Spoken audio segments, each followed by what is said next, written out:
CCO, Forestry Commission. Good morning.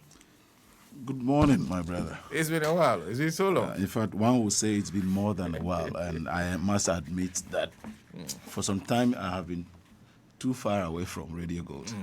And maybe this is the new beginning. So once I have begun coming, or I'm beginning coming here today, it will be a constant. Okay. Yes.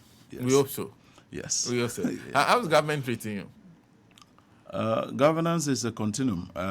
You are bedeviled with a lot of challenges, but as President Mahama would always say, this is not the time to be brooding over all those challenges or complaints. So there's a need for us to confront it head on, and that is why we are where we are.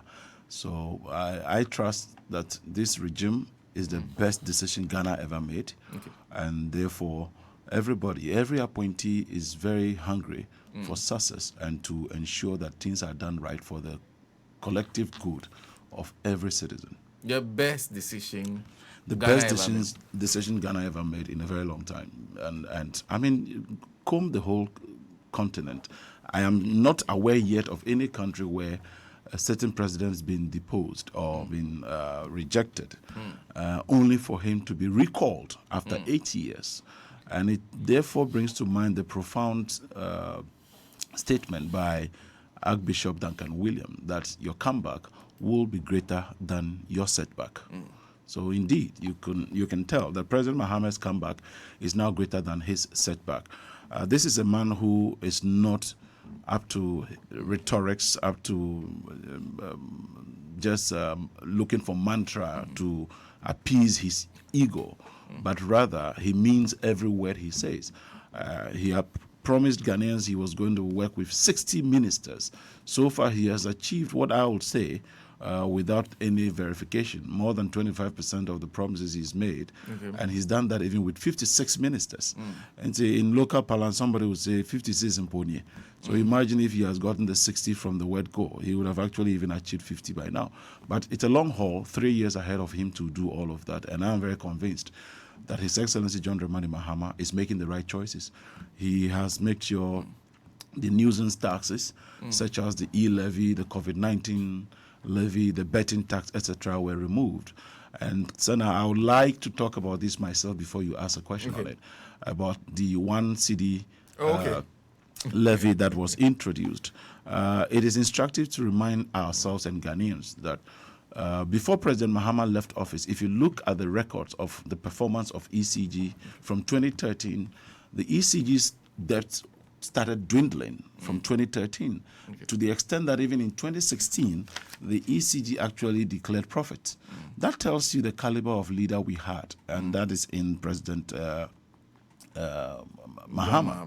And so ECG started declaring profit in 2016, only for the table to turn because a new government took over. And before then also, you agree with me, just as our listeners and viewers, that we had resolved the major challenge of the erratic power supply that was called Doomso. And that was also another great achievement by President Mahama, who said, look, I am not going to micromanage this situation. I'll resolve it. You recall that even when the previous regime had to transfer, relocate Ameri from Takoradi to Kumasi, the cost involved was far more than what it cost us to even move it from the manufacturers to Ghana, amongst other things. And you see, so you wonder why these people think they have the moral right to even be talking about this. In the first place, they have not preferred any solution to what they think is an alternative to what President Mahama is doing. But you see, President Mahama is not a liar. He is very objective, he is very sincere, honest, and truthful to Ghanaians. Fortunately, he has also got the goodwill of the people of Ghana. And unless they do not understand what goodwill means, it means that till date, if an election is conducted or a survey is conducted, more than 50% of Ghanaians will still believe that President Mahama will be and is taking the right decisions to make Ghana a better place. You're confident of I'm that? very confident of that. And you can go out there to find out for yourself. You see, when we introduced ESLA, which was a sunset clause supposed to be retired after 5 years, you remember the NPP at the time opposed it, and they called it what? The devil levy. It was an evil levy. and they walked out of Parliament because of ESLA. ESLA was supposed to what? To manage or help us retire our indebtedness at the energy sector, the legacy debts. Sector, yeah. Now, when they came, this same evil levy, they increased it in 2019. They now saw wisdom. They now saw or found common sense to see the need to actually appreciate what President Mahama had done. So they increased it in 2019. As though that was not enough, in 2022, they introduced 2 new levies to add to the component. That was the Delta levy and then the sanitation and pollution levies. That was still not enough for them. They went ahead to what? Collateralize ESLA. Now you have gone to collateralize ESLA. In fact, it's not only ESLA they collateralize. You and I are aware of Get Fund and other stuff that they collateralize. This is a regime that had no solution in mind. You've collateralized ESLA, making it difficult for government to now find space and avenue to be able to retire or manage the indebtedness of our legacy debts. So President Mahama is saying what? Now, you almost 45 to 50% of that goes to servicing the collateralization they have gone for. President Mahama is very truthful. Seeing that there's need for him to solve the problem head on, he has decided that, look, we have to take the bitter pill now than to be massaging it. Many were the people who were saying, oh, but in President Akufo-Addo's time, there was no doom, so the lights were constantly on. That is why we owe over 70 billion now. Because they were keeping the lights on deliberately, finding a way to procrastinate payments, amongst other things, shifting the responsibility onto the next regime. So they were just micromanaging the situation. I am very happy that President Mahama has very dedicated and competent persons like the Honorable Dr. Ato Forson, who is there, and John Jinapor, who have all decided that, look, there's a need for us to do this the way President Mahama will do it. And that is exactly what we're doing. We can only appeal to the Ghanaian that, look, trust that President Mahama is doing nothing untoward. Others have also tried to compare these to the e-levy. E-levy, yes. No, these are 2 different things. When the e-levy was being introduced, you, myself, and the person listening or watching us today were told that by the gentleman who has gone into exile, what's the name? One of the worst ministers we ever had at the finance ministry, Ken Oforiatta. He's gone into exile. That's what I'm supposed to believe. He's seeking treatment. Well, he can seek treatment in Ghana. I thought that he said he was building a lot of facilities. You see, this is what they did. You recall when he told Parliament that the Esipon Stadium was 90% complete, at the time when it was not even 10%. So these are the people. So if he knew he had built systems here as finance minister, released funds for projects to be done, he should have been comfortable to seek medical care in Ghana. Wherever he is at the right time, I'm sure that the laws will catch up with him and he'll be brought to book to answer for his ills. But my point is that we cannot continue to govern a country in this manner, where we micromanage situations and it doesn't resolve problems. And it is the reason why I will forever be very grateful to God for giving us somebody like John Dramani Mahama, who has got only 4 years, but has demonstrated within just less than a year his commitment to fulfilling the promises he made to Ghanaians, the covenant he has actually signed with them. And if you look at it, we are just on that tangent. Moving on, he has introduced the National Apprenticeship Program. He's introduced the Ejumera, the Mahama Cares, the various levies have been taken off, and he intends to make sure that he executes these things to the latter, because this is a contractual mandate or agreement he has signed with the people of Ghana. Be that as it may, Yes. one of the things that confronts you now is a strike by nurses. Yes, in fact, while I was coming, I was listening to, is it Dr. Tinkran? Yes. Unfortunately, he's not even in Ghana, I'm told. Yes, David Tinkran. He's how long has he been away? I think for some time now, I believe so. Oh, okay. So it's unfortunate he himself is not even in Ghana whilst fighting for the fight. The strike is ongoing and fighting. And he was, I think he was, I understand the concerns of the nurses. Definitely we all have concerns. And no employee would ever be content with wherever they are. But there are some basic needs and requirements that ought to be met. And I think that I listened to labor expert Austin Game as well, who actually offered himself to mediate in the case that there's any challenge. And I think that both parties should look at consulting him or reaching out to him if need be. There's no winner take it all situation under such circumstance. And I love what somebody said, that the patients, the customers of the hospitals are their patients. And these patients are also the same taxpayers plus their parents and relations who you are demanding from that pay you higher. And they are saying, I am sick, attend to me, while you go ahead to do that. And so we would only want to plead with them that with the health ministry, the Ghana registered nurses and midwives come to a compromise or an equilibrium on some of their demands, believing that they can have good faith with the current government, that whatever agreements are gone into, the right things will be done. And we, Ghanaians, are watching in general. So we do not want to lose more lives. And when lives are lost, it cannot be reversed. But you will still have your payment, even in arrears. And so what conscience will you have to request for that? It is on the same basis why our military, our police, etc., do not go on strike actions. Maybe we should be considering that for the health sector as well. It is not an imposition of a stringent measure to frustrate or deliberately stifle their progress, amongst other things. I may have my daughter who could be going to become a nurse or a doctor or a relative or a friend, etc. anyway. So am I saying they should also be frustrated? No. We seek the best working conditions for all people. I listened to one of the comments he made, that even when you are a nurse and you acquire, or I don't know what it is, you seek healthcare. You seek healthcare, which has been as a result of in the discharge of your duty, that maybe you contract a disease as a result of that, you still must take care of it for yourself. I think that is not proper. We need to look at all of that to see the best way to make things. And I am convinced that President Mahama is the right person at this right time to resolve most of the challenges that are confronted in the labor industry. Interesting. Yes. Well, those are just by way of Introduction. general commentary. Anyway, if you just join us, Elikem Koto is are you still acting? Yes. Is the board in place? The board is not in place. It's in place, so I think soon will be confirmed. Okay. Yes. Okay. But Yes. until then, you're acting. I'm still acting. Acting Yes. Deputy CEO for the Forestry Commission. Did you ask to be taken to Forestry Commission with the choice of the president? It was the choice of His Excellency. Okay. I don't know, but I want to believe that maybe my advocacy and stern voice on the level of scourge and the extent of damage being done. Coincidentally, my dad, an engineer, Mr. Samuel Frank Kotoko, worked in the mines at Tebrebe Goldfields in Takwa.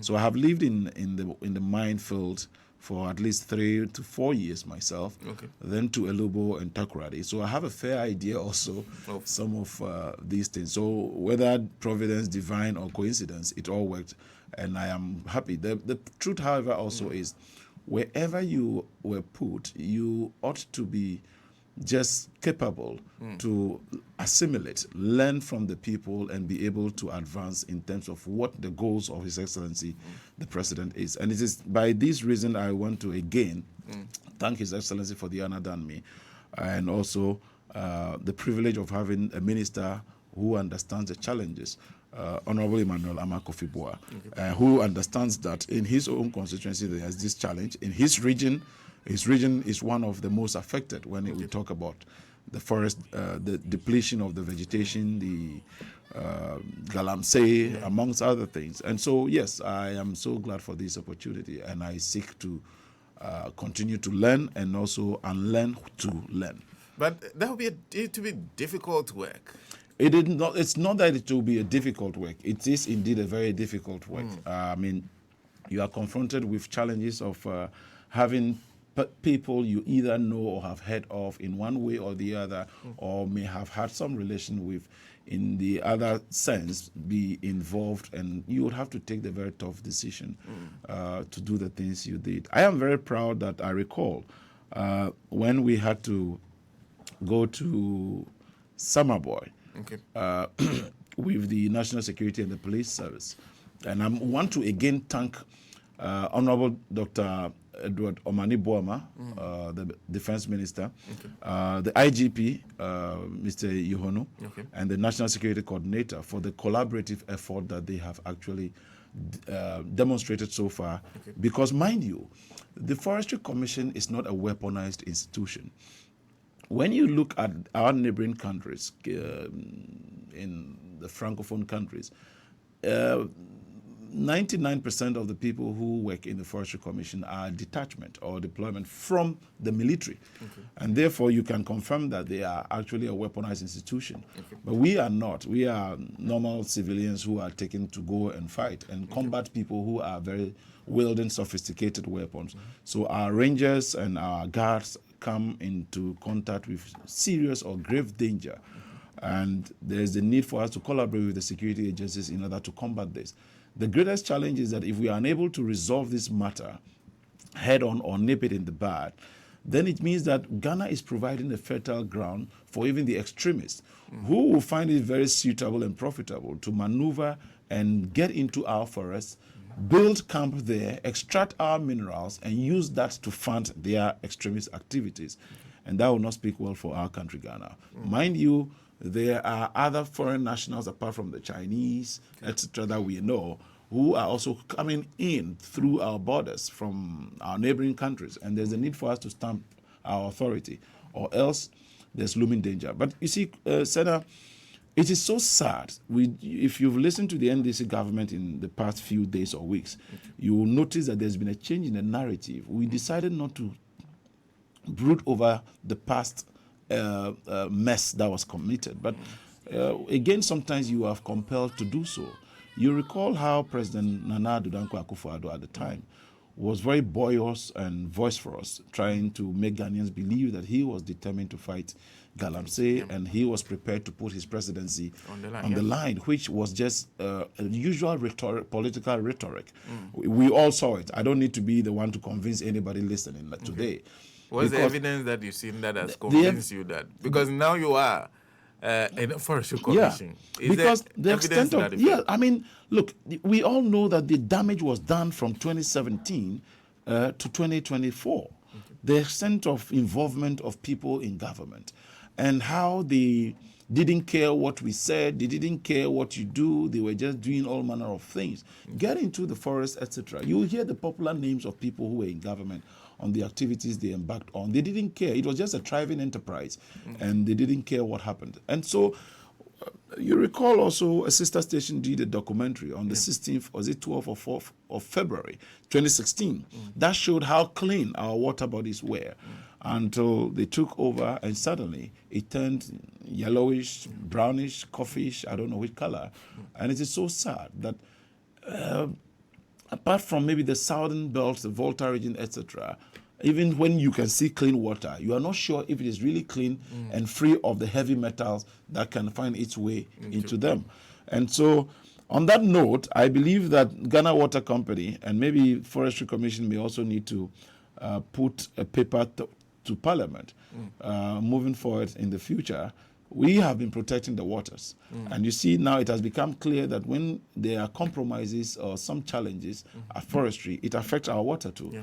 But you know, Ghana Water has never paid a dime to forestry for protecting the water and making the clean water that they used to enjoy. So we need to look at all of these things in order to advance our major challenges. The Forestry Commission is not the institution that is supposed to be fighting the Galamsey and all of that. But many think that by mandate, we are the sole authority to do so. We can only, like I told you, because we are not a weaponized... Where forest under you are invaded, yes. You have a right... Yeah, we have a right to protect. But protect. But you see, that's also to fight these people, we cannot, because we are not clothed with the powers of that machinery to be able to fight them head on, considering the sophisticated weapons they possess. And so we can only do that with the security agencies. And so we are doing that to the best of our knowledge. I'm sure, and I can say emphatically, that within these past few months of our coming into power, we have arrested a lot more foreign nationals, which is very evident.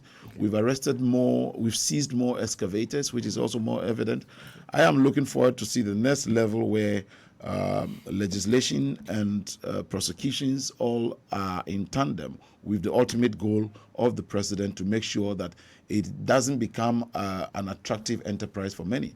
The challenge also remains that it is not that easy that somebody who is in a mine pit or mining, doing illegal mining, earning maybe 1,000 cedis a day or a week or 2,000 a week, and then you suddenly want to propose alternative livelihoods for him, and they are saying they are going to make 500 cedis a month, or that same 2,000 cedis they made a week in a month. But that is where education kicks in. And by education, we need to move beyond the four walls of brick and mortar to get out of the comfort of the classroom by engaging in more advocacy, involving the chiefs, traditional authorities, opinion leaders, and other stakeholders in communities.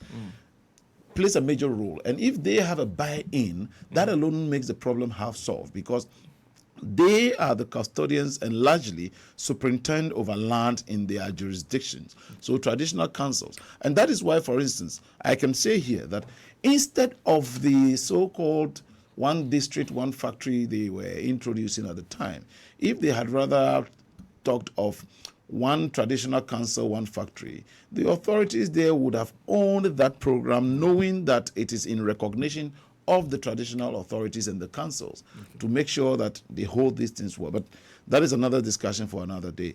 So the major things to know when you see a government that is ready to fight this canker is the number one thing, which is political will. President Mahama has demonstrated beyond bounds that he has gotten the political will and is ready to fight this head on. He has not gone out there to be making public, to just deliberately, what's the word to use? Public display, to just say, I am this, I'm putting my presidency on the line. No, it is actions, not words. And so he's demonstrated the political will. Then it must be backed or followed by the enforcement. And you would agree with me that there's been a lot of enforcement going on now. There are prosecutions ongoing. I would seek the indulgence of the judicial service or our judiciary to up their game or ramp up their game in terms of the number of courts or judges that are being trained in forest laws related to matters of this nature, so that there can be speedy prosecutions in terms of that. Now, when there's enforcement, then these are very quick or short-term measures, which, however, have very lasting solutions. We must blend the short, medium, and long-term solutions. I have said consistently at various places that one of the a few of the things we need to do, you see, the purpose of Education Center is to cure societal problems. So what is the essence of education if our education still remains standardized instead of being customized? The reason I'm saying this is that there's a particular problem now with the 7 major regions, forest regions of Ghana. We must begin to consult with the Ministry of Education, the Ghana Education Service, to see what role they can also play whilst we educate people in that region to ensure that they change their way of life. We must engage the media to see what role they can play, so that especially those in those 7 major forest regions play a major role. So if we go to the Ministry of Education or GES, we can say Forestry in collaboration with them want to form forest clubs in those major regions. So in the schools, instead of them having maybe Red Cross, or I'm just mentioning by, not because that is a specific thing. You know, we used to have all these clubs, the F Club, the Wildlife, and all of that. Many of them dwindle over time. It could be because the problem they were supposed to solve, they solved them at the time. But now another problem has emerged. We must find the solutions. And you know, when we talk of even energy conservation, amongst other things, I must praise my father anytime on this. When we were kids and we were stepping out of the house, he always asked you, because if you notice, most switches are by your door. So he asked you if you have hit the wall. And by hitting the wall, he only means if you have turned off the lights before coming out and turn off appliances. So it became a part of us from tender age that you must turn off appliances, and so you must not waste energy. And if we imbibe this in our children from the youngest age, they cultivate that habit and grow with it. So if we have forest clubs, for instance, it could be a Forestry Commission initiative, but it can only be fully implemented and embraced by the Ministry of Education, Ghana Education Service, the media, the chiefs, our parents' home, etc. It means that we will churn out materials. It could be poems, it could be rhymes, it could be what have you. They could have plays like we have by the fireside. It could be that by the fireside will be revamped and they would only be talking about forest depletion. So there will be stories around that whole scenario, which is supposed to refresh, to not brainwash, to rather doctrinate us into knowing why we must conserve the forests, why we must preserve and sustain and manage it very well. When we do that, we can look at other neighboring other countries. I mean, Brazil, India, etc. They also have forest festivals. We can also have forest festivals here, where students on vacation can go on a 1 week camping in one of the forests, and there's proper protection and facilities to make them enjoy that moment. I'm sure you and I have watched movies where we've seen whites go on camping at places, and we seem to wish we can also experience some of those things. If we put in the right measures, not only will these be curing the problem, it can also be a part of ecotourism that can also generate even revenue to government. When we are having these and we engage the media, that look, we are pleading with you, Senna, every morning, if you can spend just 2 minutes or 5 minutes to talk on something related to forest depletion. Every afternoon, whoever comes also says something. Then during your drive time, also somebody says something. It means we are all working towards a common goal, and everybody will be like, and I know you agree. Many will say, hey, Radio Gold is doing well. They are always constantly talking about it. Somebody will definitely say that. The same way people call in and say, Senna, you have been very consistent. Nancy, you have been very consistent. That is just the same way it's been. And I am sure that moving forward, within the shortest possible time, we'll be putting all these together to see how we can engage all the stakeholders in order to ensure that we resolve these matters permanently. Don't forget that whilst people think that it is only when the water becomes clean that we'll believe that there's work being done, the water can even be clean. It is only the turbidity you are talking about. The heavy metals or minerals or whatever that are still contained in that water may still be present there. And it is admittedly the fact that it will take almost a decade, if not more, to resolve this problem entirely. However, it could be created within a year or two. It took about 8 years to create this whole mess. And we now have to suffer for it. We must be concerned because you may think the water you are still drinking is so clean. It may not necessarily be the case. As we destroy or pollute our water, we destroy the aquatic life. The chemicals find its way into the soil, which has compromised our crop yield. And that means that we should be thinking about even our cocoa and other food crops. So there's a whole chain that we must be careful. We must start cutting them in order to make sure we resolve these problems. If not, there's a major threat to our survival as a people in a country called Ghana. Let me take you to Samuel Boy. Yes. What were you there to do? To Forestry Commission? Oh, Samuel Boy. Yeah. What were you there to do? So, all kudos to the minister again. The minister actually had intel and dispatched a team to undergo an exercise to unravel the veracity or otherwise of illegal mining that was going on around that enclave and in even some of our forest reserves. If I recall right, in our compartment 198 or so, that was where an exercise of that was ongoing. We were on the premise of Akonta mining, and we found about, was it 8 or 9 Chinese? I've forgotten the figures of because we keep arresting so many people. And so some Chinese and some other people, Ghanaian nationals, who confirmed in various ways that they confirmed they were engaged in illegal mining, and also said so many things. How they were paying some people weekly out of whatever they made, amongst other things. So exactly, I think 4 or 5 a.m., we had besieged the place and dispatched teams to various places, and it was a successful exercise. Ghana has 288 forest reserves, of which at the time we took office, almost 9 were compromised. But as I speak with you today, we have retrieved all, in the exception of just one area. The name, I'll try and get you the name, and that is because to what's the word to use? To deal with the problems in the nine. But I said one. Yeah, there's you one. have one. Yeah, one. And the other one too, it's going to be a bit combative. Reason being that the last time there was an engagement with them, they lost, I think, 2 of their men. And so I know that they sort of are battle ready for any next confrontation. But that is why I cannot divulge some of the information now, because it's on need-to-know basis as our security services are preparing. In that forest, yes. There has been a fierce attempt. There's been a fierce engagement. And so... And they are still in there. And but gradually there's also fear creeping in them, having realized that government is deliberate about this, and therefore there isn't much activity ongoing, but just a more of sitting down on the lookout and amongst other things. And it is a reason why I will commend my minister, sector minister, Honorable Emmanuel Kofi, for his steadfastness in making sure that he said it. In fact, let me tell you what he said. He said, Elikem, well, he calls me my brother. He said, my brother, even if we are able to resolve most of the challenges of Ghana and we don't solve the Galamsey menace, the people of Ghana will not forgive us. And we must make sure we do this. And if I'm right, that was his exact statement he made to me.